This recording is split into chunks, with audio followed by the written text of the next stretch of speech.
I try not to really look back on it. Every once in a while, my wife or one of the kids will say, "Can we get it out?" Or, you know, um, no, what you no, it's really boring at this stage of your life. You've seen it, you've seen it. You know, I don't have any interest in it anymore.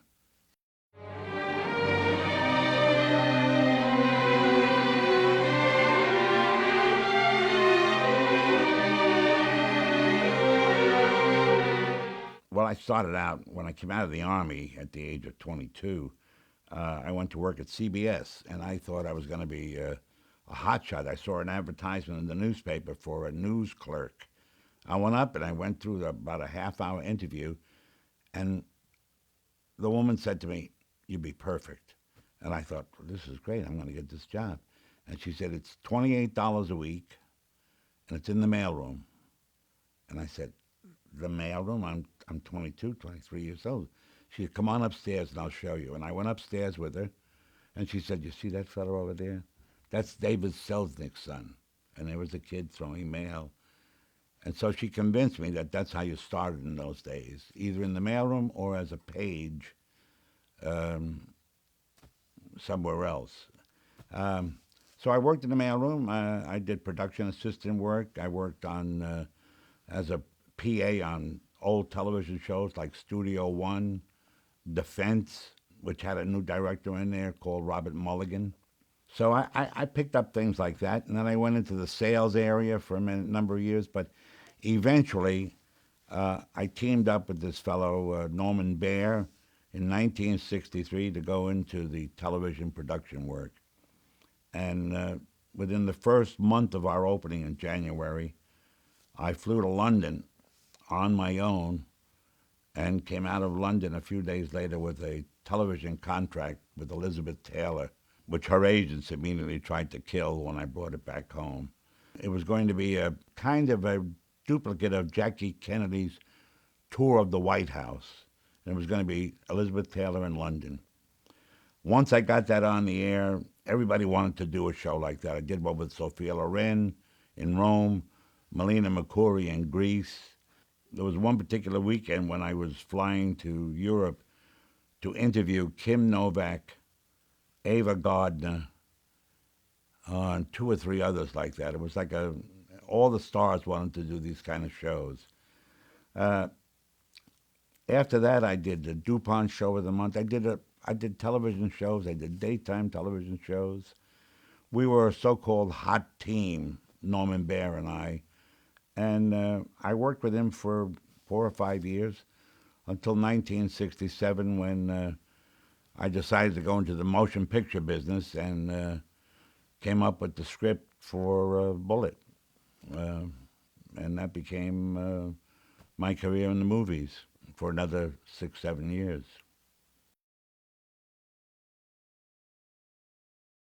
When Bullet came out, of course, it was a major hit, and I had a contract with Warner Brothers to do two or three more movies there, and I was working on several scripts. William Morris, who was my agent, kept sending me a book. An agent called Ron Mardikian kept sending me a book that had not been published yet. It was in manuscript form, called The French Connection, and I read it, and I thought, well, it's just too dry. It really wasn't the kind of thing I thought I'd be interested in. But he kept insisting that I read it again, and I read it the third time, and finally saw some merit in it and decided to go forward with it, and I optioned it. Um, then when I optioned it, I met Sonny and Eddie, and they really, you could see meeting these two guys what kind of work they were doing, that there was a major motion picture in this, and so I went forward with it. Well, Sonny's nickname was Cloudy, and you could see why. He was negative all the time. This wasn't that doesn't work. This doesn't. And Eddie was a full blast, go forward guy. That was terrific, and they were great cops at that time in New York City. I mean, where crime really uh, kind of ran a little bit wild in terms of while doing undercover work with them. I mean, I saw a couple of murders, and the research was immense with them, and they were able to get us out onto the streets. Now, the other thing about it is that Billy Freakin, who I met in Paramount Pictures years before, in the gym, we both used to box. And Billy and I met in the boxing ring, and he was a guy who had done many documentaries, and it looked like he would be the perfect guy to do this. And he loved the story. He loved the idea. He came to New York. We hung out with the cops for maybe a month or two. We had one or two scripts written prior to the one that we ended up with Ernest Tidyman. But the one with Tidyman was really written by Ernie, who came up to Billy's apartment, and he would be there, and Billy and I would dictate to him exactly what was going on in terms of the chase scene, and we would then disappear. The next morning, he'd show us the pages, and we would go on from there, what pages we liked, what pages we didn't like. And that's how that script got put together. But Tidyman did the writing. Nobody expects a hit movie. I mean, even Bullet, when I saw Bullet in its first real cut, I did get sick to my stomach. I came out of the room with my wife, and she said, "Oh, it's terrific. Oh, it's wonderful." And I said, "Great. What's your wife going to say?" She is going to say that, but I did get sick to my stomach. I didn't like it. I thought this was missing, that was missing, because what happens is you see all the things that could have been maybe a little bit better, and the same thing goes with the French Connection. The only difference is that Billy. I remember Billy asking me specifically, "Well, how do you really feel about it?" And I said, "Well, I think we may have a minor hit, a minor cultural hit." And that was my ending to it. I never expected to get 5 Oscars or nominated for 8.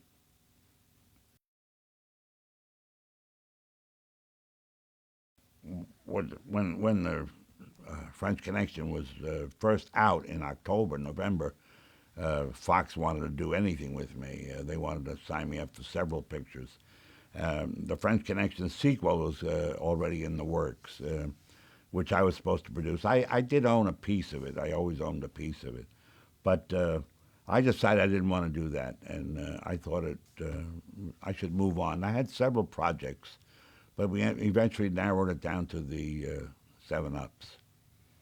While we were making the French Connection, Sonny Grasso, who was one of the technical advisors, kept telling me about this group of policemen that he had worked with. I guess actually probably in the mid '60s, and they were called the 7-Ups. That was their nickname, because they worked on mainly major felony cases where the penalty was 7 years and up. So I thought, hell, the title alone was worth examining, and so I thought we'd try and get a script out of it, and that's what happened. He worked with me, and we got a writer, and started to work on the script. Al Rubin was the writer.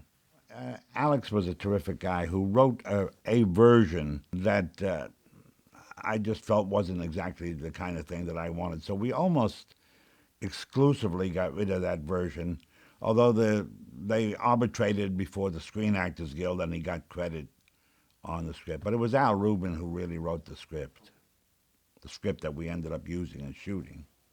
20th Century Fox loved it right away, and I had a director all lined up to do it, a fellow called Noel Black, who was a wonderful director, but Elmo Williams, who was the head of the studio at that time, kept insisting that I should try to direct it in view of the fact that I had been involved with Bullet and the French Connection.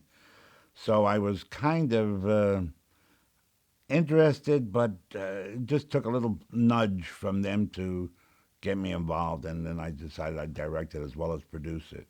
It wasn't really a spin-off of the French Connection, but at the same time that was going on, French Connection was being made as a sequel, and I was supposed to be the producer of it. I declined going to France and making it, and so I decided to stick with the 7-Ups. But it really wasn't designed as a sequel. I would definitely say that we tried to keep it apart. There are no drugs involved. It's a separate case. It happened at a different time in Sonny's life. So I think it was about 4 or 5 years after he and Eddie were split up. But the cases were all fictionalized, the cases that we used, except they were roughly based on something that happened at one time in the Sonny's life.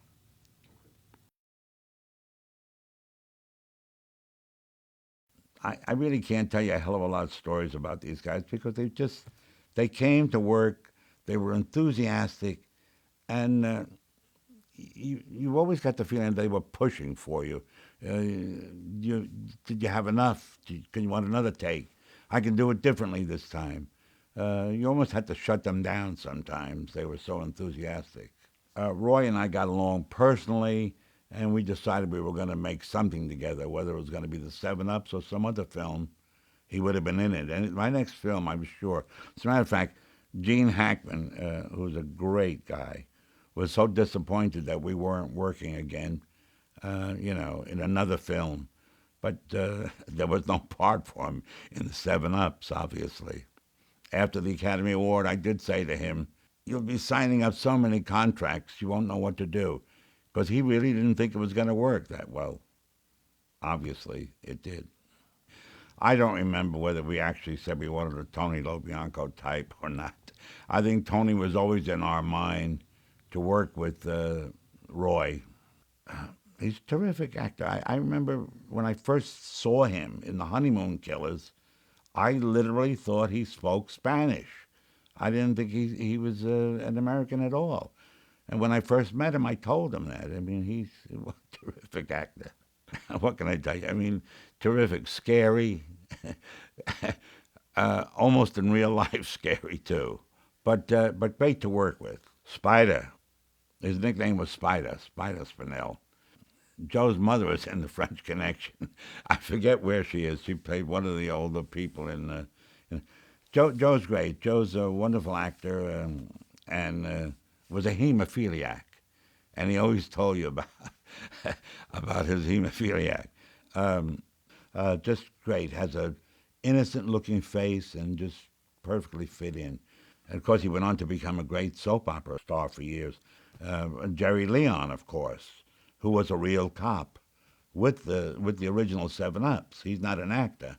He weighed about 280 pounds and was about 6'2" or 6'3". And if I ever had to walk anywhere, he's the guy I'd be walking with. Vic Arnold, just an actor that I picked out. He had the right look, you know. Again, it's always like trying to piece them together. There were four guys in it, and each one had their own effect. And he was great. He was wonderful to work with. I was one of the many producers in those days who was very active. I mean, most producers or many producers don't even go to sets. I understand, but I mean, I get involved in the script making and the script writing and picking the actors and casting.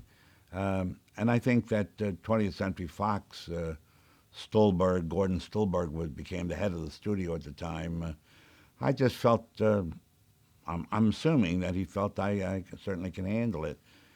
Um and we did. We did shoot it on schedule and on time, and it did have a great chase scene in it, which was some of the things that they really wanted in the picture. It was physically much harder than I had expected, even though I was warned by Billy and other people that I know, Billy Freakin, that it was going to be physically difficult. Shooting in the winter in New York City also added a burden to it. The reality look is the look that we want. Less lighting, dark when it's dark, and bright when it's bright. Reality is the whole thing, and I had no real problem with him. Urs Farrar. The only problem he and Bill Hickman, who was our stunt coordinator, didn't get along too well. And at one point, we had to part company with Bill in the middle of the film. And because he and Urs were not getting along, and I needed Urs more than I needed him. And Jerry Summers, who was the stunt driver who did all the stunt driving for the Roy Scheider character, um, finished up on the picture for me. I love Don Ellis, obviously. He did a great job in The French Connection because our whole point in music was that there shouldn't be any theme, but that the music is always to move the film along or not. And in the chase scenes, there is no music in anything, um, which was maybe not a first, but certainly rare. Most chase scenes did have music in it. Um, and again, in the Seven Ups, there was a guy called Alfred. I think it was Alfred Newman, a very famous family that did all the music at Fox, and they, for some reason, didn't like Don, and so they asked me to pick somebody else, and of course I did. Having been a musician in my life, um, I went along with Johnny Mandel, who's a great jazz composer and a great jazz musician, and I brought John in, and he did a score, a complete score that, while it was a great score unto itself, and there's a recording of it, uh, it just didn't fit the film. And so, thanks, 20th Century Fox gave me the rights to bring in Don, and Don did an entirely complete score again. The first 3 or 4 weeks were terrific, but it didn't have the staying power of the other movies. I think quite possibly because it didn't. There were certain values in it that I think were missing that were in the French Connection. Like in other words, the newness of it, the flash of it. By the time the Seven Ups came out, there were 2 or 3 other movies of the same ilk, and so it wasn't the big hit that the French Connection was. I I really didn't cry over so-called spilled milk. It works. It doesn't work. People like it. People don't like it. It's true of everything. You just have to make sure that you feel that you've given everything that you had, and I'm certain that we did. I think we could have made the French Connection better. I think everything you do, you see it, and there's something else you can add to it. Uh, although the French Connection, I would say, is harder for me to. But I know we could have made Bullet better. I know we could have made Bullet, even though Peter Yates did a great job. The French Connection is much more exciting because the characters. I think that one is in my mind, turned out an A plus, and the other one's an A, and Bullet's somewhere in between the A and the. In my mind, that's how I would stack them up. But what the hell do I know? I would have directed something else. As a matter of fact, at one point, there was a possibility of me doing several pictures, but I got so involved in television. Uh, Immediately after the Seven Ups, I had a TV series called Moving On. Plus, I had a commitment to do 2 movies of the week for NBC for 3 years. So I was really up to my eyeballs. I own cruising. The original writer worked for the New York Times, and I optioned it from him. And it's a great story, as you know about the gay life in Lower New York. And I hired a young guy who had never directed a major movie before, called Steve Spielberg. And I brought Steve in from California, and he stayed a month in New York City, working on a script, trying to get a script organized. As a matter of fact, Randy Jurgensen uh, went around with Steve, and Steve went to a lot of places. And we were getting a script organized, but we just never were really satisfied with the version that we had. And so the project was abandoned. Spielberg went back to Hollywood. And about 2 months later, Dick Zanuck called me up and wanted to know what I thought of Steve. They were considering him for their Shark movie, and I couldn't recommend him higher. I mean, he was fabulous.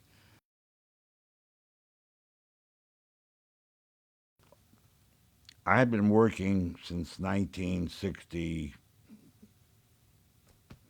7 days a week, 6 days a week. I have 5 children and a wife who kept saying that we got to take time off. We weren't going on vacations. I took a week off after the 7 Ups, and I thought it was great. And I thought I'd give it a year off, take a year off. I had enough money now to take a year off. And the year off turned into 37 or 38 or 44 now, I think. I don't miss anything.